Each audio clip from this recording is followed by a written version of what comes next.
સુરતના વેસુ વિસ્તારમાં આવેલ વિવોટેલ બેન્ક્વેટ હોલ ખાતે શારદા વિદ્યા મંદિર રિયુનિયન 2026 નું ભવ્ય આયોજન કરવામાં આવ્યું હતું. વર્ષો બાદ પૂર્વ વિદ્યાર્થીઓ એક જ મંચ પર ભેગા થતા ખુશી અને લાગણીભર્યો માહોલ સર્જાયો હતો. કાર્યક્રમમાં શિક્ષકો અને વિદ્યાર્થીઓએ શાળા કાળની યાદોને ફરી તાજી કરી હતી. સુરતના વેસુ વિસ્તારમાં આવેલ વિવોટેલ બેન્ક્વેટ હોલ ખાતે શારદા વિદ્યા મંદિર રિયુનિયન 2026 કાર્યક્રમનું ભવ્ય આયોજન કરવામાં આવ્યું હતું.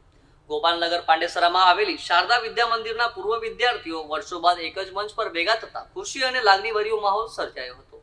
કાર્યક્રમમાં વિવિધ બેચના વિદ્યાર્થીઓએ ઉત્સાહભેર હાજરી આપી જૂની યાદોને ફરી તાજી કરી હતી. લાંબા સમય બાદ મિત્રો અને શિક્ષકોને મળતા પૂર્વ વિદ્યાર્થીઓમાં ખાસ ઉત્સાહ અને આનંદ જોવા મળ્યો હતો.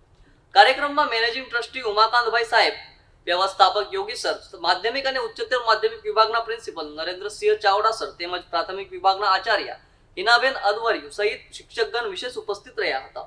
કાર્યક્રમની શરૂઆત દીપ પ્રાગટ્ય અને સ્વાગત ભાષણ સાથે કરવામાં આવી હતી. પૂર્વ વિદ્યાર્થીઓએ પોતાના શાળા કાળના અનુભવો અને શિક્ષકો સાથે જોડાયેલા સ્મરણો વહેંચ્યા હતા. વર્ષો બાદ મિત્રોને મળતા અનેક પૂર્વ વિદ્યાર્થીઓ ભાવુક બન્યા હતા. રિયુનિયન દરમિયાન વિવિધ મનોરંજક કાર્યક્રમો, રમૂજી પ્રવૃત્તિઓ, ગેમ્સ, સંગીતમય રજૂઆતો, સન્માન વિધિ અને સ્નેહ ભોજનનું આયોજન કરવામાં આવ્યું હતું. કાર્યક્રમ દરમિયાન સંગીત અને મસ્તીભર્યા માહોલ વચ્ચે સૌએ આનંદ માણ્યો હતો.